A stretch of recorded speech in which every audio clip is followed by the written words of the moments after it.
Ces messages, nous ne pouvons rester indifférents ou sourds et nous devons apporter une réponse démocratique.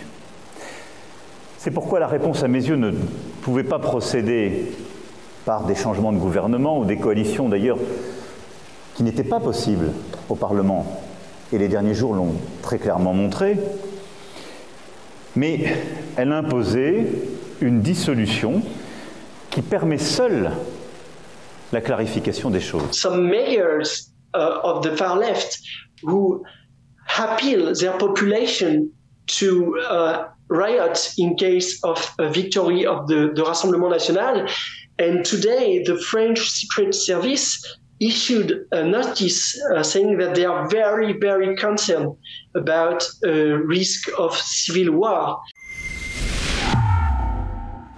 Macron suffered a defeat against the National Rally, the Rassemblement National, Marine Le Pen party, in the European Parliament election. In response, Macron decided to dissolve the National Assembly and call for elections with a deadline of 3 weeks.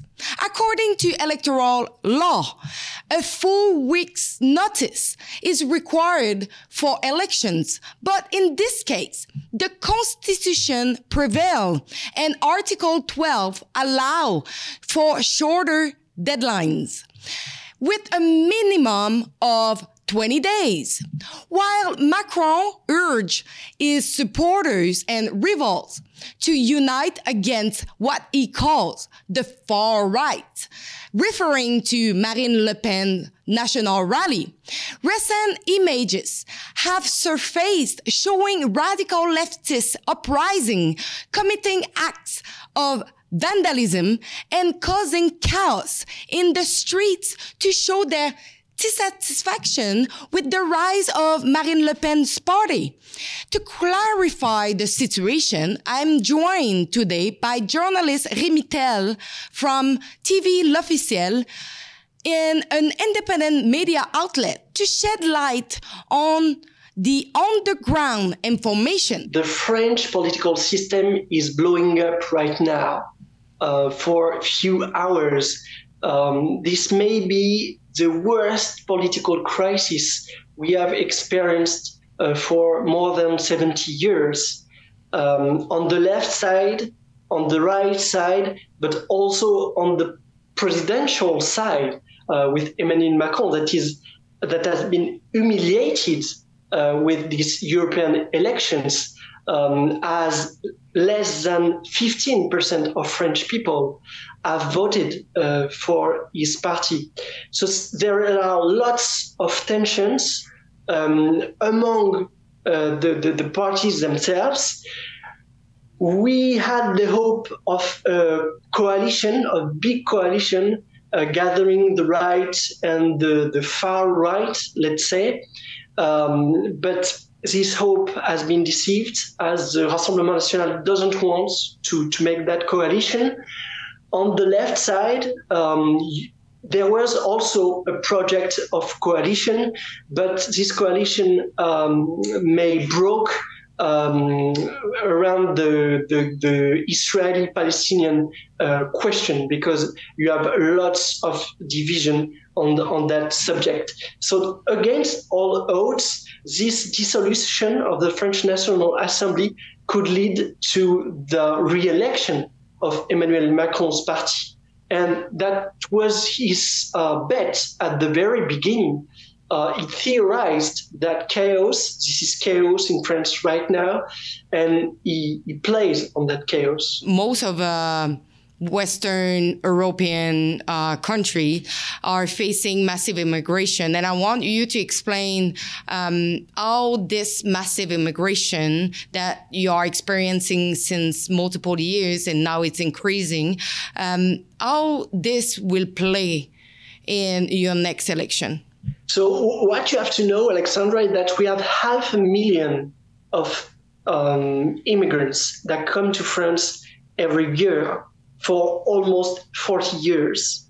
So now they have big political power, and the far left tries to capitalize on that And this is the game they play. And to a certain extent, this is successful. So they promote, Islamic values. You have all this racism against white people, and all this hatred towards what France represents, its tradition, for example. And so this is a big movement right now. And now they threaten, they say if the Rassemblement National wins the election in a few weeks, we will riot in France. And they have started to riot in France, the far left, with all these immigrants.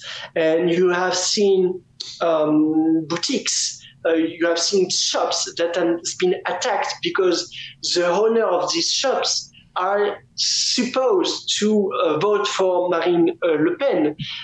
You have some mayors of the far left who appeal their population to riot in case of a victory of the Rassemblement National.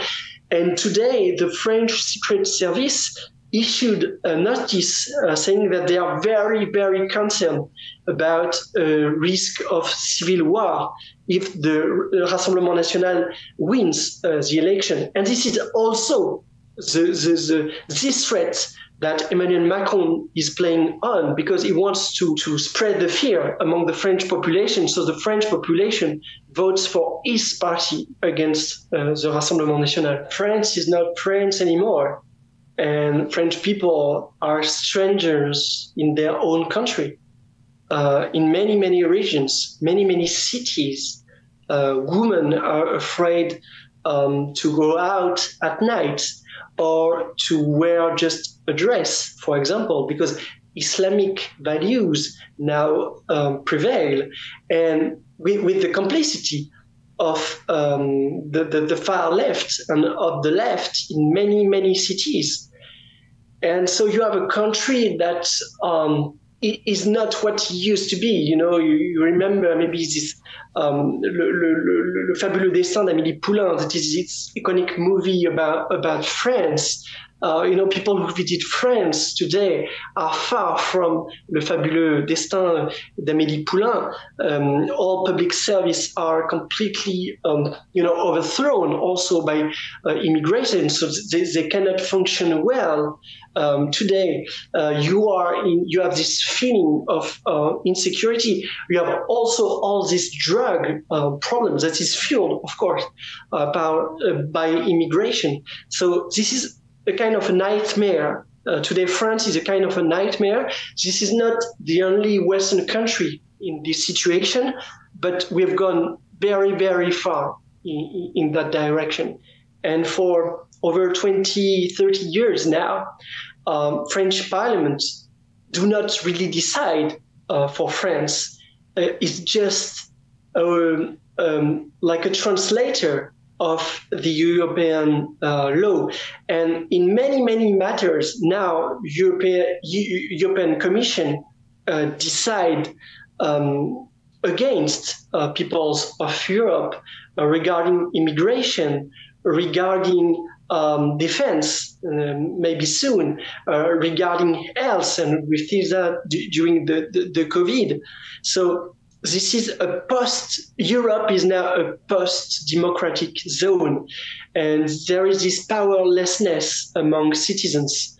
And of course, this powerlessness fuels, violence and depression in European society. So this is a big problem. And I think that we will not recover if we stay in the European Union.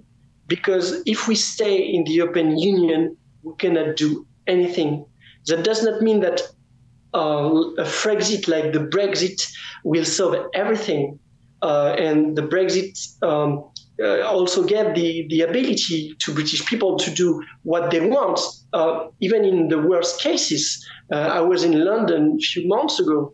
You have also this problem with radical Islam in the streets, with wokeism, blah, blah, blah. But we, as French people, are not free of our destiny, and we have to take back control if we want to save our country and to save our people. Le Rassemblement National was created by his father, Jean-Marie Le Pen, and the whole idea of Marine Le Pen is to be accepted. So she's completely now submitted to political correctness, and I have lots of doubts that if she arrives in power, she will change. And you know, I can tell you, I was one of his advisors for the debate in 2022 against Emmanuel Macron, and she has all the elements to defeat Emmanuel Macron in that debate, and she chose not to do so because she wants to be part of the system. She wants to be among them. She wants to be accepted by them. So she will not come back, I think, on the project to lead the EU. I don't think so. So you were talking to me about the civil war. Do you think it's maybe possible we see this happening? It's very likely to happen because there is no more French society right now. You have just the addition of community of interest. Traditions have been completely thrown out. Values have been thrown out.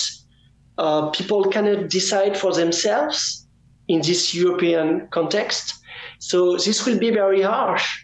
I have no doubt that at the end, we will manage to do something. But this will be a very, very long way, and the story is not ended yet. Don't forget that you cannot trust what the mainstream media is telling you. So please continue to support our journalism. You can donate what you can through our website, that is rebelnews.com. And also, if you want, you can subscribe to our exclusive content online. So rebelnews.com, and thank you for your support.